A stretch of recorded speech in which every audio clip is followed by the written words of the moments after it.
За өнөөдрийн бичлэг дээр аливаа зүйлийг маш гүнзгий төвшөнд суралцах дөрвөн аргыг танилцуулах болно. Миний хувьд энэ дөрвөн аргыг бол Улаанбаатар их сургуульд оюутан байхдаа сурч исэн. Би ч одоо 14 онд оюутан болсон гэдэг чинь бараг 10 жилийн өмнө энэ дөрвөн аргыг сурсан гэсэн. Гэхдээ оюутан байхдаа тодорхой нэг яг хичээл дээр сурч байгаагүй. Үүнийг бол номын клуб дээр сурч исэн. Маань сургууль чи хөөрхөн 10 жилийн өмнө гэхэд сургууль дотроо номын клуб явуулдаг байсан юм а. Гэхдээ одоо ч гэсэн бас тэр номын клубэнд явагдаж байгаа гэсэн. Тухайн үед намайг явж хахад бол Солонгос багш манай номын клубыг удирдах явуулдаг байсан. Тэгээд яг номыг үр дүнтэй уншиж тэрнээс үр шимийг нь авах юм бэ гэдэг дөрвөн аргыг зааж өгчээсэн байхгүй юу. Гэтэ одоо бодоход бол ном гэдэг чинь өөрөө зүгээр л нэг одоо бэлэн материал гэсэн үг шүү дээ тий.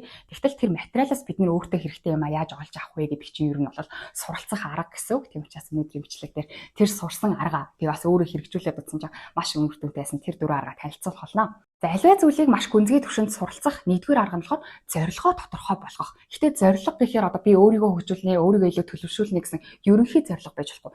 Яг одоо сурж байгаа, хийж байгаа зүйлтэйгээ холбоотой зорилго. Тэр зорилго нь тодорхой бөгөөд товчхон байх ёстой. За жишээ нь одоо ном уншлаа гэхэд манай Улаанбаатарын багш бол нөгөө номын клубуд байж хата зааж өгтөө энэ номноос яг юуг олж авмаар байгаа бэ гэсэн гурван зорилгыг, гурван түлхүүр үгийг тодорхой болгох. Тэгхийн бол тархичин одоо 200 300 утастай ном байгаа шүү дээ тий. Тэгхийн бол тархичин яг тэр дотроос яг хэрэгтэй чиний хүсэж байгаа тэр гурван зүйлийг чинь тархичин барьж авна, бусдыг нь мартна гэдэг үсэн. Яагаад гэвэл бидний тархи угаасаа 200 300 утастай ном, материал уншлаа гэхэд бүгдийг цээжлэх боломжгүй шүү дээ тий. А тэгтэл энэчнээс би яг энэ зүйлийг олж авна гэсэн тодорхой зорилгогүй байх юм бол тархи маань одоо энэ тэрийг зөвхөн гүйлгүүлэл явчих юм байна л да. Харин зорилго нь тодорхой байх юм бол яг тэр зүйлийг барьж авна гэдэг. За ингэж сурхаасаа өмнө тархиндаа энэ зүйлийг би сурах ёстой шүү гэсэн зорилгоо өгөх энэ аргыг болохоор RAS арга гэж хэлдэг. Энэ болохоор бидний тархин дотор байдаг шүүлтүүрийн үүрэг гүйцэтгэдэг одоо хэсэг байгаа RAS систем гэдэг тийм. Энэ болохоор одоо бид нэр ингээ нүдээр ингээ маш олон зүйлийг харж ийн чихээрээ ч гэсэн одоо маш олон зүйлийг сонсч штэ тий. Тэгтэл бидний тархи энэ сонсож байгаа бүх зүйлээ анзаараад эсвэл энэ харж байгаа бүх зүйлээ бүгдийг анзаараад хараадах юм бол тархи маань ачааллаа дийлэхгүй ингэнэ. Тийм учраас бидний тархины энэ RAS гэдэг систем яаж ажилладаг вэ гэхээр танд хамааралтай, танд чухал зүйлсүүдийг л барьж авч идэг. Бусдынгийн та өөрөө анзааралгүйгээр гүйлгэж идэг. За одоо бодоод үзье та гудамжаар ингээ гараад явлаа гэж бодъё. За гудамжаар гараа явж хаад таны хажуугаар 40 хүн, 50 хүн, маш олон хүн зөрчил байгаа тэрийг та анзаарахгүй бүгднийг тийм зөрчил гэдэг. Тэгтэл таныг гэрээсээ гараа явахад чинь хажуугаар чинь улаан хувцастай хүн зөрөх юм бол тэр үнийг анзаараарай, тэр үний царайг хараарай гэж хэлчлээ гэж бодъё. Тэгсэн чинь та юу ч бодохгүй гудамжинд гараа явж гинт улаан хувцастай хүн хараад ирэх юм бол тархи чинь тэрийг шууд анзаарна. А хэрвээ тань улаан хувцастай хүн гарч ирэхэд анзаараарай гэж хэлээгүй бол тархи чинь тэр улаан хувцастай хүнийг бусад өнгийн хувцастай хүнтэй яг адилхан гүйлгэж л байдаг. Тэгэхээр бидний тархи маань одоо бүх мэдээллийг хажуугаар зурж байгаа бүх хүмүүсийн царайг нь бүгдийг нь анзаарах юм бол ачааллаа дийлэхгүй учраас яг өөрт нь энэ зүйл чухал шүү, энэ зүйлийг анзаараарай гэд хэлээд өгөх юм бол тархины маань RAS систем нь яг тэр зүйлийг барьж идэг. Тэгэхээр тархи маань ингэж ажилдаг учраас та аливаа зүйлийг сурахын өмнө зорилгоо тодорхойлох хэрэгтэй. Гэхдээ зорилгоо тодорхой болгох нь гэдэг нь нөө түрүүний хэлсэнчлэн зөвхөн ерөнхий би илүү хөгжмөр юм, илүү зүйл сурмаар юм гэсэн тийм ерөнхий зорилго тавьж болохгүй. Тархинда энэ олон одоо багш лекц орж илаа гэхэд энэ одоо 90 минутын лекцнээс би яг юуг нь авч үлдэх юм бэ гэдгийг тархинд тодорхой хэлэх хэрэгтэй. Ном уншсан ч гэсэн материал уншсан ч гэсэн тэрнээсээ би яг юу олж авах байгаа юм бэ гэдгийг тархичин ойлгоод барьж авахар тодорхой байх ёстой. Тэгэхээр нэгт бол аливаа зүйлийг гүнзгий сурахын тулд тархиндаа тэр их материалаас би яг юуг нь авч үлдэх вэ, юуг нь барьж авах вэ гэдгийг тодорхой зорилгыг хэлж өгөх ёстой гэсэн. За аливаа зүйлийг гүнзгий төвшөнд суралцах хоёр дахь арга нь болохоор энэ аргыг болохоор сургуулийнхаа би ёс зүйн хичээл дээр сурч байсан юм а. Манай Улаанбаатар их сургууль бас айгүй хөөрхөн тухайн үедээ одоо гадны тийм том лекторуудыг айгүй авчирч хичээл оруулдаг байсан. Тэгэхэд нэг хувийн хөгжлийн коуч ирээд хичээл заахтаа болохоор суралцах гэдэг зүйлийг тайлбарсан байхгүй. Тэгсэн чинь суралцах гэдэг дотор болохоор хоёр бүрэлдэхүүнстэй ингэнэ. Тэр суралцахыг хоёр зүйл өөрөө бүрдүүлж яадаг. Нэг нь болохоор тархи руугаа мэдээллийг, мэдлэгийг оруулах, нөгөөх нь тархинасаа мэдээллийг гаргах. Энэ хоёр нийлээд суралцах. Тэгтэл бид нар болохоор тархи руугаа юм оруулахыг л суралцах гэж бодоод байдаг. Тэгтэл тэрийгэ буцаагаад гаргахгүй бол суралцах гэдэг зүйлийнхаа та 50%-ийг нь хийж ийн гэсэн. Буцаагаад толгойн дотор орсон мэдээллийг буцаагаад гаргаж ижил яг суралцах гэдэг зүйл маань 100% бүрднэ. Тэрнээс шингээ нэг 50% та гүйцэтгэгчэл би сурчлаа гэж болохгүй гэж зааж өгч исэн. Тэгээд тэр багш болохоор бид нарыг юу яажсан өндөр бүтээгчдийн үний 7 дадал номыг уншуулад тэгээд товчлоод бичиж ирээ гэдэг. Товчлол бичүүлж байсан байхгүй. Тэгээд тайлбарлахтаа болохоор тархи руугаа одоо энэ номыг уншаад оруулсан болвол чи ерөөсө сурахын 50%-ийг л хийсэн байна гэсэн. Энийгээ буцаагаад бичиж болно, альсгүй амаараа тайлбарлаж болно. Ингэж буцаагаад гаргаж иж нөгөө материал чинь жинхнээсээ толгойн дотор чинь боловсроод чи үнэхээр тэр материалыг өөрийн болгочлоо гэсэн. Гэхдээ мэдээж давтаж олон удаа хийх ёстой. Гэхдээ нэг удаа ядаж толгой руугаа оруулаад нэг удаа өөрөө тэрийг гаргачих юм бол сурах үйл явц. Нэг удаа амартаач ингээ хүрд бүтэн эргчлээ гэсэн үг гэж тайлбарлаж ирсэн байгаа. За тэгээ бас тэр багш ярихдаа болохоор одоо еврей хүмүүсийн тийм хэлц үг байдаг гинэ. Тэд нар болохоор хэрвээ та амаараа тайлбарлаж чадахгүй бол тэр зүйлийг бүрэн сурааг байна гэсэн. Тэгээд тэр багш бидний товчлол бичүүлж исэн бас баг болгоод хоорондоо буцаад сурсан зүйлээ яриа гэж хэлжсэн байхгүй. Тэгээд гэхдээ ярихдаа бичихтэй нэг чухал зүйл нь аль болохоо амархнаа. Одоо 80 настай эмээчин ч ойлгох хэмжээний амархнаар бич гэдэг гэсэн. Хэрвээ хин нэг хүн таны одоо өндөр бүтэмжтэй хүний 7 дадал тэр үедээ л яг тэр ном дээр дадлах хийжсэн байхгүй. Тэгээд тэр номыг уншичаад би бичлээ амархнаар өөрийнхөө үгээр тайлбарлаад бичлээ. Тэгэхэд тэрийг уншсан хүн маш сайн ойлгох хэрэгтэй. Бас амаараа тэр номыг тайлбарлаад ярихад сонсож байгаа хүн маань ямар ч одоо тийм тийм үү гэж ингээд одоо юу яриад байгаа юм болоо гэж бодохгүйгээр шууд ойлгох хэмжээнд маш амархнаар ярих хэрэгтэй. Өөрийнхөө үгээр энгийн болгоод амархнаар ярих хэрэгтэй. Тэгэхээр толгой руугаа маш гүнзгий өндөр түвшний мэдлгүүдийг оруулсан ч гэсэн тэрийг маш хялбархнаар амаараа ярих юм уу эсвэл гараараа бичиж өөрийн болгож гаргаснараа эн чинь амиг суралцах үйл явдал шүү гэж байсан. Тэгэхээр аливаа зүйлийг маш гүнзгий түвшинд сурах хоёр дахь арга нь буцаагаад гаргах. Суралцах гэдэг чинь өөрөө тархи руугаа оруулах мөн буцаагаад өөрөө гаргах. Энэ хоёр нийлжиж суралцах болно. Тэгэхээр аливаа зүйлийг гүнзгий түвшинд сурахын тулд та тархи руугаа оруулсан мэдээллээ буцаагаад заавал гаргах хэрэгтэй. Гаргахдаа аль болохоор амархан энгийнээр тайлбарлах тусам та тэр мэдээллийг өөрийн болгосон байна гэсэн. Тэгэхээр та өөрөө оруулсан мэдээллээ энийг би яаж илүү хялбархнаар ярих вэ? Яаж илүү ойлгомжтойгоор ярих вэ гэж бодож ин гэдэг чинь тэрийг та бүр гүнзгий түвшинд ойлгох шаардлагатай болно гэсэн. Тэгэхээр хоёр дахь арга нь энэ байгаа. За гурав дахь арга нь бол мэдээж давтах арга байгаа. Гүнзгий өөрөө сурахын тулд давтах хэрэгтэй. Нэг сонсоод хийж цэжлэх боломжгүй шүү дээ, тий.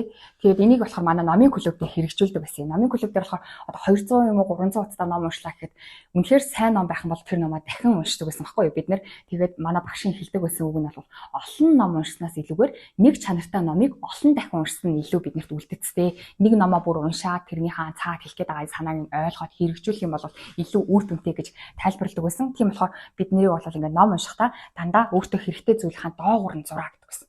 Тэгээд доогуур нь зурчиж байна гэдэг чинь гол санааг нь доогуур нь зурчаар дахиад тэр номоо уншихдаа дахиад бүтнээр нь унших шаардлагагүй. Яагаад гэвэл номон дээр чинь нэг хамгийн гол зүйл нь бол 20-30% нь хамгийн гол зүйл наа шүү дээ, тий. Тэгээд үлдсэн 70-80% нь бол энэ гол зүйлийг ойлгохын тулд маш олон кейс, маш олон жишээ авч тайлбарлаж байгаа гэсэн үг. Тийм учраас яг энэ номын хэлгээд байгаа хамгийн чухал 20-30% дээр нь зурчих юм бол дараа нь тэр номоо уншихдаа яг тэр доогуур нь зурсан хэсгээ дахиад уншихад болно.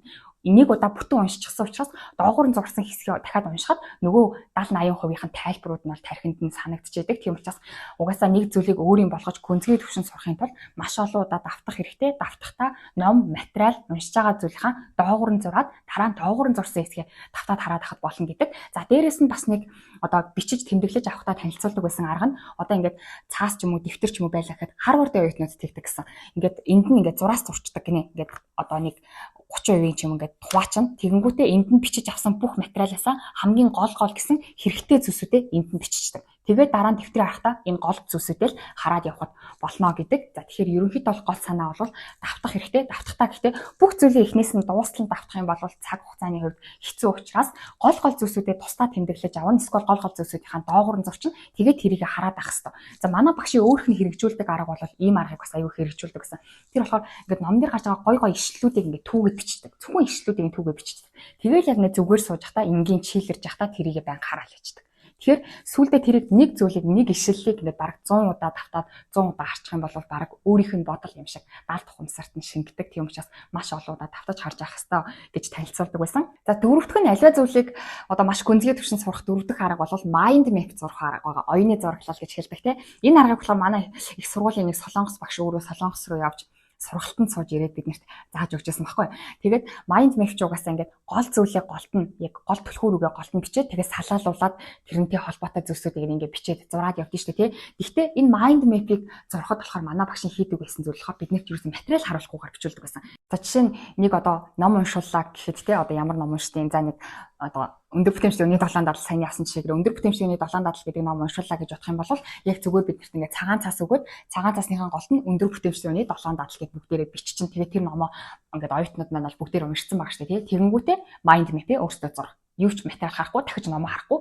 Тэгэхээр яг одоо бидний ингээд суралцах үйл явцсан дээр ямыг цээжлэхэд ч ихсэн бид нэг ингээд цээжлэхийн тулд дахин олон удаа хардсан шүү дээ, тий. Тэгтэл нэг зүйлийг цээжилж яг өөрийн болгохын тулд тэр зүйлийг ингэж дахиж өөрөө тархинаасаа шууд өөрөөс нь ухаж гаргаж ирэх нь аюу үр дүнтэй байд юм гинэ. Тэгэхэд бол mind map-ийн оюуны зураглал гэдэг арга аюу чухал хэрэгтэй гэсэн. За жишээ нь та нэг үг цээжлээ, одоо гадаад үг цээжлээ, англи үгээ цээжлээ гэж бодоход тэр үгээ цээжлэхийн тулд дахин олон удаа харах биш. Нэг удаа харсан бол дахиад тэр үг юу илээ гэж бүр нэлээд сайн бодно гэсэн үг. Санахгүй байсан ч гэсэн санах гэж маш их хичээх хэрэгтэй. Өөрийнхөө тархинаас өөрөөр нь ингэж ухаж гаргаж ирнэ. Дахин ингэж нэхэж санах хэрэгтэй. Тэгээд өөрөөр нь ухаж гаргаж ирнэ гэдэг нь маш сайн цээжлэн гэсэн үг. Тэгэхээр ямар нэгэн номыг уншчаад ч юм уу, материалыг уншчаад оюуны зураглал зурах хэрэгтэй. Оюуны зураглал зурах хэрэгтэй. Товчлол хийх биш. Оюуны зураглал зурна гэдэг нь товчлол хийхэд ч гэсэн энийг ашигладаг ч гэсэн гэхдээ бид нэр альва зүйлийг гүнзгий төвшин сурахдаа энэ оюуны зураглалыг яаж ашиглах вэ гэхээр нэг материалыг та уншсан бол тэр материалаа дахиж харалгүйгээр яг оюуны зураглалаа зурах хэрэгтэй. Яг би юу уншлаа, юу гарлаа гэдгийг өөрөө бодоод сайн санахгүй байсан ч гэсэн хүчээр бодоолох хэрэгтэй. Хүчээр ингээд дахин санаад авах юм бол сүүлдээ бүр аягүй сайн сандаг болчдөг. Энэ оюуны зураглал зурх аргыг бол бүр 10 жилийн өмнө тэр номын клубд явж ахтаал сурсан ч гэсэн одоо хүртэл хэрэгжүүлдэг. Гэхдээ тэр тухайн үедээ бол ингээд амар гоо цэцэг навчинд нь анхаарлаа төвлөрүүлээл аягүй гоо өнгө буудгаар бодох хэрэгтэй юм шиг тэрэнд нь жоохон анхаардаг байсан бол одоо л зүгээр нэг хар балаараа л зүгээр нэг цагаан цаасан дээр шууд зурдаг болчихсон. Яг хөө тэгэж ингээд гоо цэцэг навч болох нь бидний тархины хоёр талыг хоёулаа ингээд ажиллуулж байгаа хэрэгтэй гэдэг. Гэхдээ яг та зүгээр л цагаан цаасан дээр хар балаараа л зүгээр шууд би сая яг юу сурлаа гэдгийг зураад өөрөө яг тархинаас хамгийн гол нь тухайн материалаа дахиж харалгүйгээр яг өөрөө дахиж ингэж ухаж санах хэрэгтэй гэсэн. Тэгэхээр ингэж ухаж санаа гэдэг чинь жоохон тархийг ачаалуулж байгаа шүү дээ, тий. Тэр тусмал бүр ингэ тархин маань гүнзгий үлднэ гэсэн. За тэгэхээр өнөөдрийн бичлэг дээр их сургуульд сурсан дөрвөн суралцах аргыг танилцууллаа. Тэгэхээр энэ аргыг та хэрэгжүүлээд үзээрэй. Ялангуяа шинэхэн оюутан болж байгаа бол энэ дөрвөн аргаар явах юм бол аливаа зүйлийг сурсан хичээлээ бус хүүхдүүдээс хэд дахин их өөрийн болгож эзэмшиж авах боломжтой учраас бас хэрэгжүүлж үзээрэй гэж санал болгомоор байна. Тэгээд дараагийн бичлэгээр уулзъя баяр та.